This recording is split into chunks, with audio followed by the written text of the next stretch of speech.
요한복음 14장 1절 너희는 마음에 근심하지 말라. 하나님을 믿으니 또 나를 믿으라. 내 아버지 집에 거할 곳이 많도다. 그렇지 않으면 너희에게 일렀으리라. 내가 너희를 위하여 거처를 예비하러 가노니 가서 너희를 위하여 거처를 예비하면 내가 다시 와서 너희를 내게로 영접하여 나 있는 곳에 너희도 있게 하리라. 내가 어디로 가든지 그 길을 너희가 아느니라.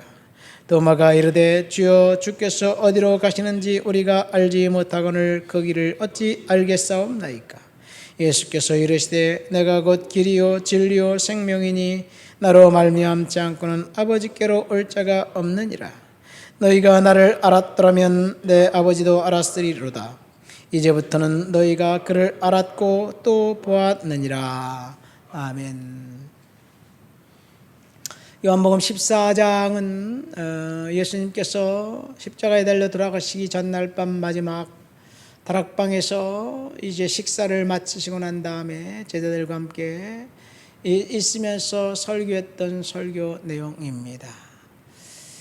요한복음 13장에 보면 예수님께서 제자들을 발을 씻기시면서 주님께서 내가 사람들을 사랑하실 때 끝까지 사랑하셨다고 이야기하고 있습니다. 자기를 배반하는 가룟 유다도, 부인했던 베드로도, 의심했던 도마도 예수님의 사랑에는 차별이 없었습니다.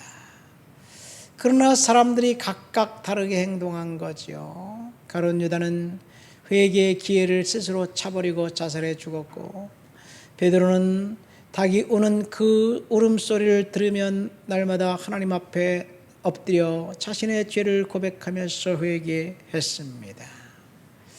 누가 하나님 보시기에 긍휼을 입을 수 있을까요? 회개의 기회를 차버린 가룟 유다, 그는 영원한 불지옥 형벌 가운데 있을 수밖에 없습니다. 자기가 선택한 거지요.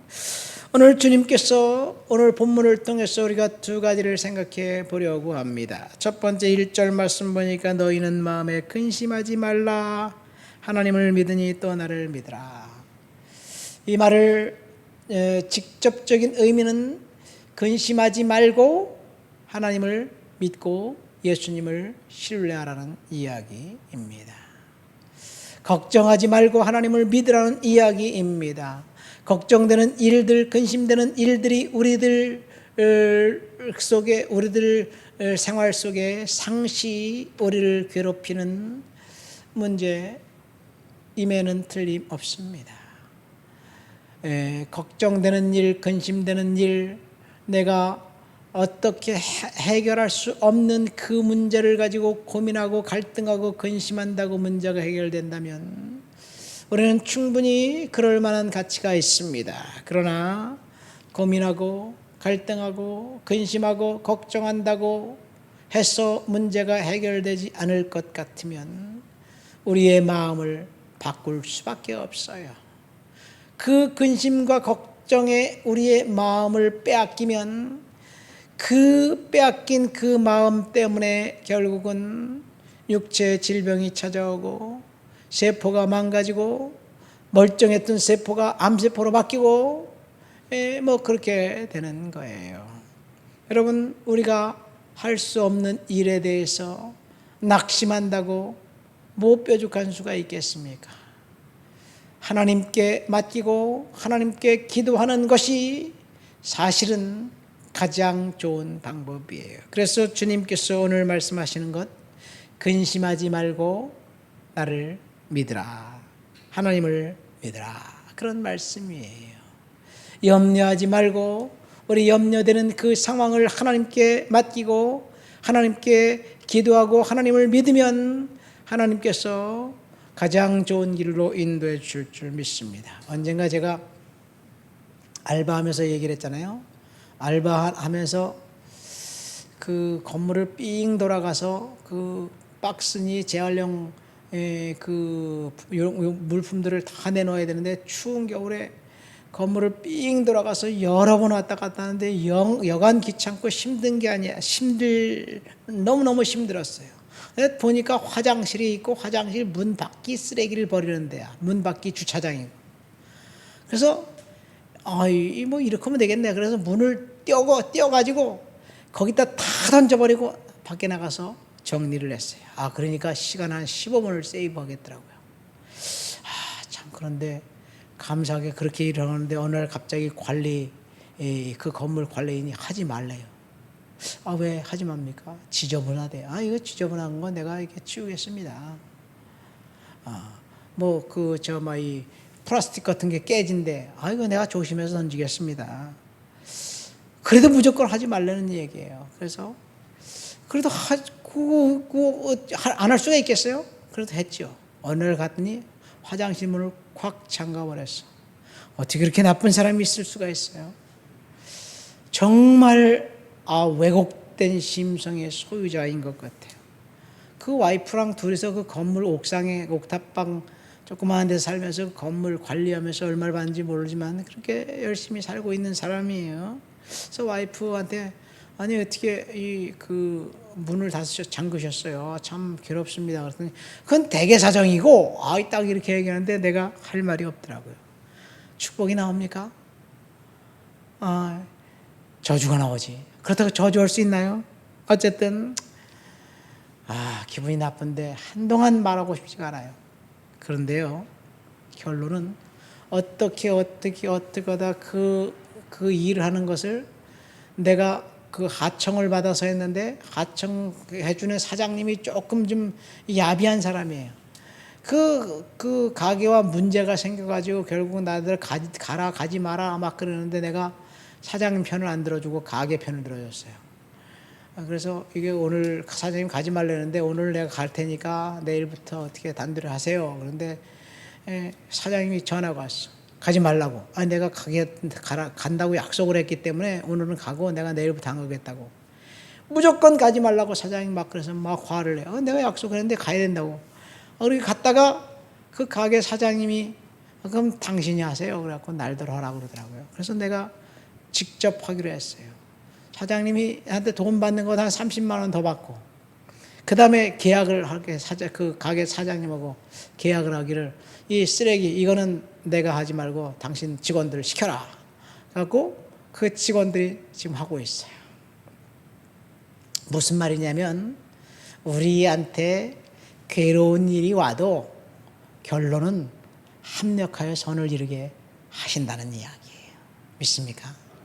그러니까 그냥 하나님 믿고 우리가 오늘 근심된 일, 걱정되는 일 그런 일들이 있으면 하나님께서 또 다른 축복의 어떤 그 계획을 갖고 있다라고 생각하고 하나님 그래도 감사합니다. 그렇게 살면 하나님께서 결국은 풀어주실 줄 믿습니다.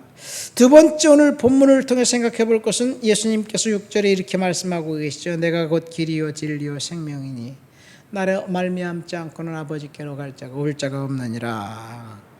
그래서 한국어 성경은 길, 진리, 생명이라 그러는데 영어 성경에 보면 The Road, The Truth, The Life, 더라는 그 정관사가 붙어 있어요. 더라는 더 정관사가 붙은 거는 한정한 거예요. 오직 유일한 딱 하나뿐인 길, 하나뿐인 진리, 하나뿐인 생명이라는 이야기예요. 그래서 영어로 더 문, 더 선 그럽니다. 왜? 달과 태양은 하나뿐이기 때문에 하나님께 갈 수 있는 진리, 생명 그리고 길은 오직 예수 그리스도 한 분이라는 사실을 주님이 말씀하셨어요. 그런데 가만히 생각해 보면 주님이 내가 길이야, 내가 진리야, 내가 생명이야 그렇게 얘기하는 것 독선적인 주장 아닌가요? 오만한 주장 아닌가요? 어떻게 자기만 길이라 그래? 세상에 길이 많고 많은데 왜 자기만 길이라 그래?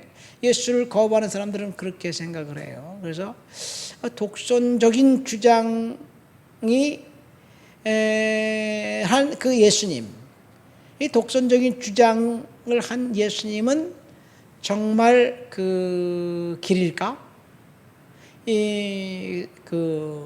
C.S. 루이스라는 사람이 이 나냐 연대기라는 책을 쓴 사람인데 옥스퍼드 대학의 영문학교 교수예요. 그는 불신자였습니다. 예수를 안 믿었어요. 성경 영문학 교수니까 성경을 늘 접했는데 가만히 보니까 예수님이 너무나 독선적인 주장을 하는데 기분이 상한 거예요. 아, 예수님이 어떻게 그렇게 그 독선적인 주장을 하냐, 기분이 상했어요. 그래서 기분이 상했는데 어느 날 가만히 곰곰이 생각해 보니까 왜 내가 기분이 상하지? 그 사람이 독선적인 주장을 했다고. 근데 옆에 있는 교수가, 자기보다 인격이 더 나은 교수가 예수 믿고 난 다음에 자기 인생이 변했다는 얘기를 간증을 하는 거예요. 독선적인 주장을 하는 사람의 지금 말을 듣고 인생이 바뀌었다고? 변했다고? 그러고 보니까 독선적인 주장을 하는 예수를 믿고 인생이 변했다고 주장하는 사람들이 수많은 사람들이 있는 거예요. 인류 역사상 많은 사람들이 예수 믿고 변화돼서 세상에 가치 있는 사람, 영향을 끼치는 사람, 이 세상에 유익하게 해주는 사람들 너무나도 많은 거예요. 그러니까 갑자기 머리를 한 대 땅 얻어맞은 것 같은 기분이 드는 거예요. 예수님이 독선적인 주장을 한 것이 미치광이 아니면 진짜다 라는 생각이 드는 거예요. 근데 결론은 자기도 똑똑하지만 수많은 사람들이 어떻게 미치광이의 말을 듣고 인생이 변하겠어요. 그러니까 예수는 진짜 진리라는 사실을 알았습니다. 예수는 진짜 진리고 길이고 생명입니다. 예수님만 믿어야 우리는 구원을 받습니다. 왜 그래요? 예수님만 우리 죄를 용서해 주시기 위해서 십자가에 달려 들어가셨기 때문에 그랬습니다. 오늘도 예수님의 은혜 가운데 그렇게 살아가시게 되시기를 예수님 이름으로 축원드립니다. 하나님 아버지 감사합니다. 근심하지 말고 믿으라는 말씀과 예수가 길과 진리와 생명이라는 말씀을 오늘 통해서 은혜를 받았습니다. 하나님, 근심되는 일이 우리들에게 많지만 주님 앞에 믿음으로 은혜로 살아가도록 도와주옵소서. 예수님 이름으로 기도합니다. 아멘.